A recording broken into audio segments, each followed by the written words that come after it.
My height of 178 centimeters and weight of 82 kilograms was replaced by height of 190 centimeters and weight of 98 kilograms. The only problem was that my successor wasn't as good as me. Do you know what it's like to be beaten and abused by such a big man? Well, Susan knows now, and she may have gotten remorse. Well, you should, because she's the last person in the world I'll ever feel sorry for, especially since she doesn't look as stunning as she once did. Sullen eyes tend to spoil the beauty of a face. I take another sip of my drink and glance at the clock. 11:22. 18 minutes since I last looked. The living room is almost hidden by darkness, the curtains drawn. I like the dark. I can lose myself in it and nothing can hurt me there. I mean, nothing but a wife with secrets. I'd been divorced from Susan for 3 years when I met Beth. She was nothing like Susan. At 155 centimeters tall and 46 pounds, she was 15 centimeters shorter, 18 pounds lighter, and I was attracted to her from the start. I lie to most people about how we first met. I made up a romantic story about how we bumped into each other while buying Valentine's Day gifts for our significant others at the time. How we had coffee at a coffee shop and haven't left each other's side since that night. It was actually a blind date organized by my sister. "You need to go out and meet another woman," she admonished me. "Do you want to be single for the rest of your life?" I didn't want to. But I wasn't the most trusting person when it came to members of the opposite sex. Too many times the women I dated had lied, and I wasn't in the mood to be lied to again by another one just yet. So I was a little picky about who I dated. Beth was from American Insurance Corp., where my sister Vicky worked in inside sales. Beth was the personal assistant to the head of marketing, a 40-year-old woman who would eat her own children if she found someone stupid enough to want to breed with her. After meeting her just once, I didn't think there was a man in the world who would take on that task. At least not any sane man. Beth just showed up one day at a private barbecue party at Vicky and Dave's house. She was cute, petite, and had a big smile on her face when my sister came over to introduce us. We seemed to be pushed towards each other all evening by everyone there. "Don't you get the feeling that we've been set up?"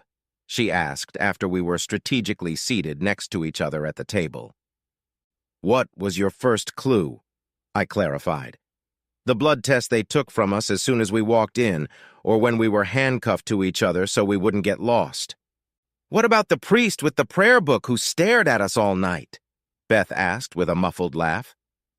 "It was nice, though, when Dave slipped me 2 tickets to a Caribbean cruise and wished us a nice honeymoon." "You're kidding, right?" Beth asked. "I mean, he didn't actually do that, right?"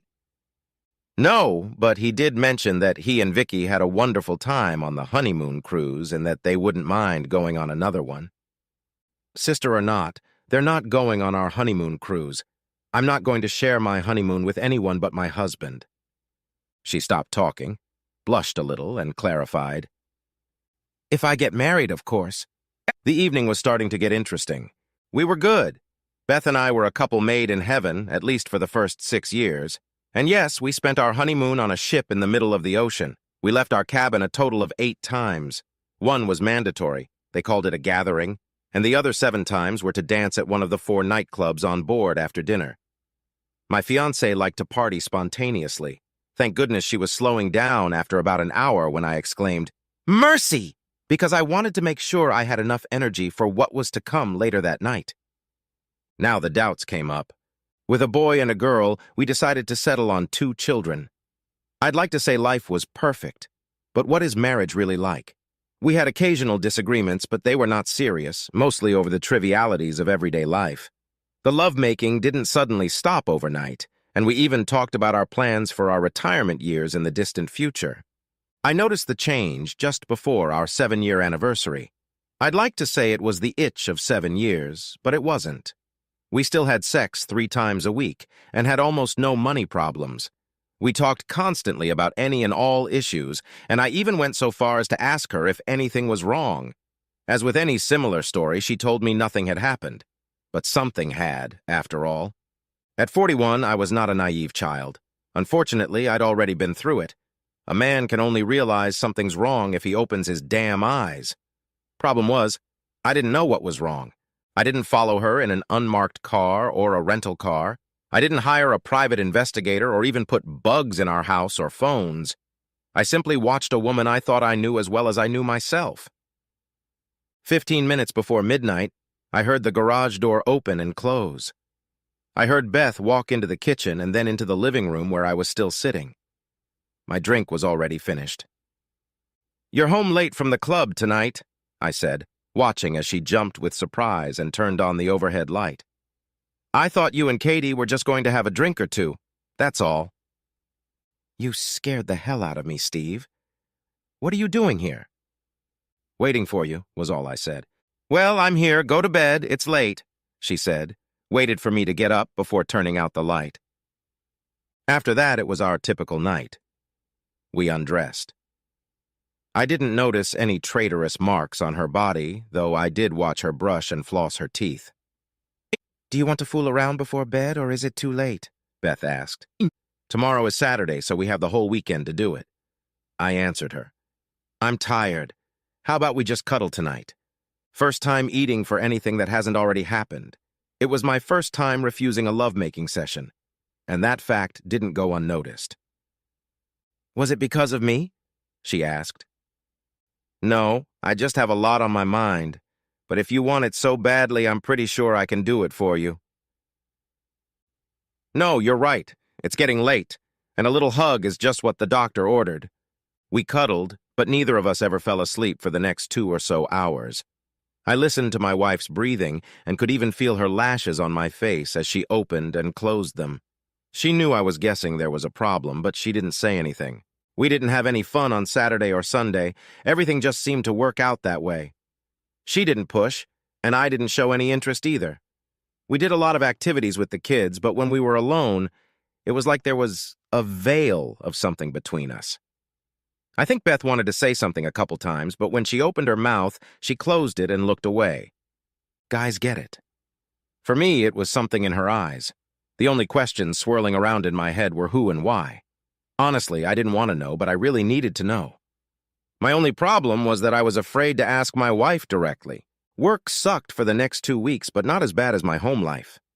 Our 3 times a week dwindled down to maybe 1, and it sucked. I think a man can handle almost anything in a marriage except cheating. It eats away at you when you end up questioning your manhood. I know it's been that way.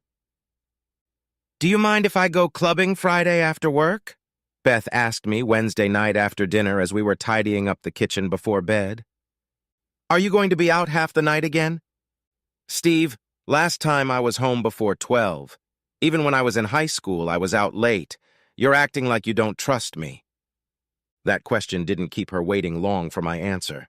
"No, I don't, and if you want to go, I'll go with you on Friday." She stopped loading the dishwasher and turned to me.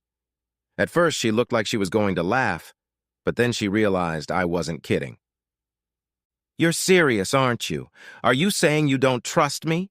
What do you think I'm gonna do? Pick up some handsome young man, take him outside, and poke his eyes out?" The loving look is gone now.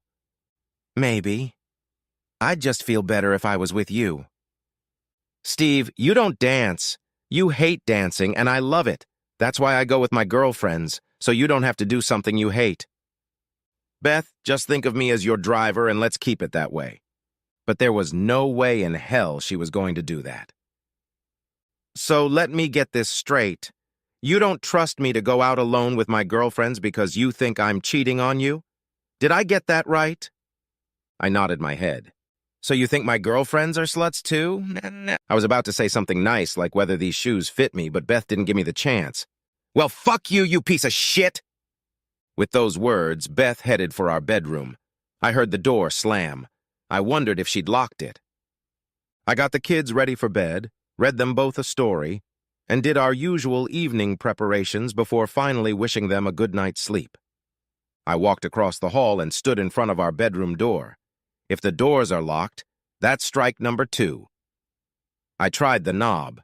It wouldn't turn. I slept in the study on the couch. It was a silent breakfast. The kids chirped and chirped, but Beth and I said nothing to each other. With a mug of coffee in my hand, I looked at her one last time and walked out. At this point, I wasn't sure if I was coming back. I hadn't done anything at work for 8 hours. I sat at my desk and looked at the picture on my screensaver. It was a picture of Beth and me in Mexico the year before we had our first child. We looked so happy then. I wondered what had happened. I had dinner out alone and hated it. The food was good. I hated being alone. Would it really be like this? I was beginning to feel sorry for myself, even though nothing had definitively happened yet. I was distracted by the ringing of my cell phone. "Are you coming home tonight?" the message asked. "Not sure, still considering my options." "If you're not home by 10, I'll set the alarm." I love you too, I thought. I spent the night at the hotel and snuck back into my house the next morning, waiting until everyone was gone. I packed a small bag of clothes and took all my personal belongings. I didn't know when I would be back, or if I would even come back at all. Thursday after school, I talked to the kids, but not Beth. Friday around 3, I got a text from her. "We need to talk. Are you coming home tonight?" "I thought you were going out with your girlfriends tonight." I never got an answer. "Hey guys," I said to the kids when I called home around 8 o'clock on Friday. "What are you doing?" "Dad, when are you coming home? We miss you." "I'll be home as soon as I can. Just be good to your mom, you hear me?" "Yeah, but she gets mad when you're not around." "Is she there? I'd like to talk to her." "Aunt Kathy's here. Mom's gone. Would you like to talk to her?" I didn't think long. "Sure, put her on the phone. Love you guys." "Steve, is that you?" Katie asked. "Looks like Beth's gone." "Too bad. I wanted to talk to her." "She told me to tell you she'll be home before curfew, whatever that means. Do you want to leave her a message?" "No, just tell her I called. I wasn't going to play her game. We only had 2 nightclubs in town, so it didn't take a genius to find her. What really pissed me off was that she ended up at the second one. I spent $10 at the first one just to make sure she wasn't there. The club was crowded, the music was deafening, and I had no idea why I was even there. I grabbed a beer at the bar and went looking for her. I found Beth and her 3 friends on the dance floor. The guys they were dancing with seemed to be about 10 years younger than them. I watched them for about an hour and a half. Beth didn't leave the dance floor, even when the slow dance was playing. There were a lot of hands roaming her body, but at least she wasn't having sex with them right there on the dance floor. I could tell she'd had more than enough to drink, but was managing not to fall over drunk. When a waitress walked by, I stopped her and ordered Beth her usual drink. "Tell that lady she makes a good kitty." I tipped the waitress $20 and left. I was halfway to the hotel when I got a message on my cell phone. "You're not man enough to dance with me?" "Looks like the college guys have already filled out your dance card. I hope you're using condoms." "Give me a break," was her quick reply. "We haven't done that in a while." "Well, at least I haven't." I disconnected the phone.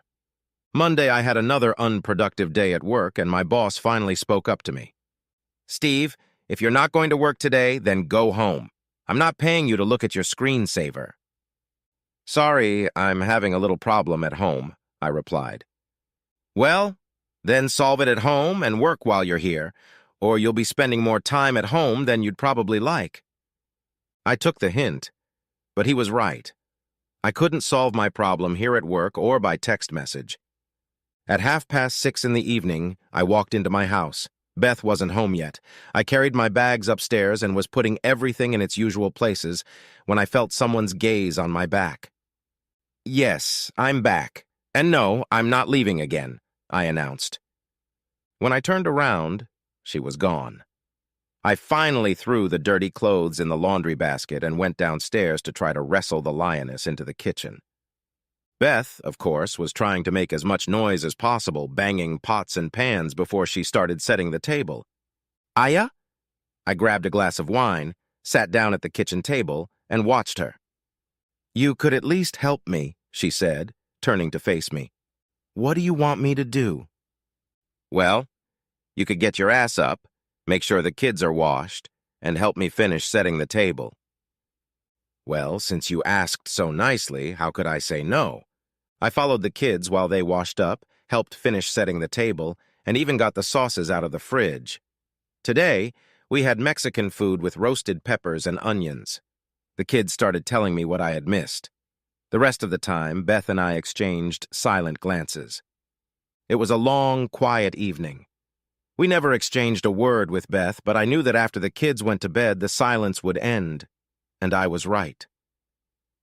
"Listen to me very carefully, asshole," Beth began to say. I stood up and headed for the stairs. "Where the hell did you go?" she shrieked. "Get away from you! When you can talk to me respectfully, I'll listen to you, but not before." This time I locked the bedroom door myself. No matter how hard she knocked, I wasn't going to open it. Where she slept, I didn't know. But when I walked into the kitchen this morning, post-shower, shaved and looking awake as hell, Beth was out of breath. "How's everyone doing this fine morning?" I asked cheerfully. My kids answered with their mouths full, and I kissed each one on the top of their heads. Beth just stared, throwing dagger eyes at me. "If you want to try to talk again, I'll be available tonight, honey," I said. She never responded. It looked like it was going to be another cold day. I got home a little later, dinner was set, and everyone was sitting around the table waiting for me. Luckily, I guessed enough to call and warn them I'd be late. The lasagna was cooked perfectly, and with a nice bottle of Merlot, it was a really good dinner. I hoped the rest of the evening would go the same way. By 9:30, the children had gone to bed, and I went to find my wayward wife. I found her in the study. "Are you making the bed?" I asked sarcastically. "Very funny. If anyone should be sleeping here, it should be you, not me." "Well, I sleep in my bed upstairs, with or without you." She didn't answer. "Do you want to talk tonight, or are you just going to let it go on a little longer?" "I don't know what there is to talk about. You think I've cheated, and I know I haven't." Beth was standing in front of me with her arms crossed. "Okay, then I'll start," I said, walking over to the bar and pouring myself a drink. "How long have you been bored with our lives, or me specifically?" I sank into the chair at my desk and just stared at her. She didn't say anything. "Okay, I'll ask it another way. How long ago did you start looking for fun outside of our marriage?" She still didn't say anything, but she looked a little more unsure of herself now.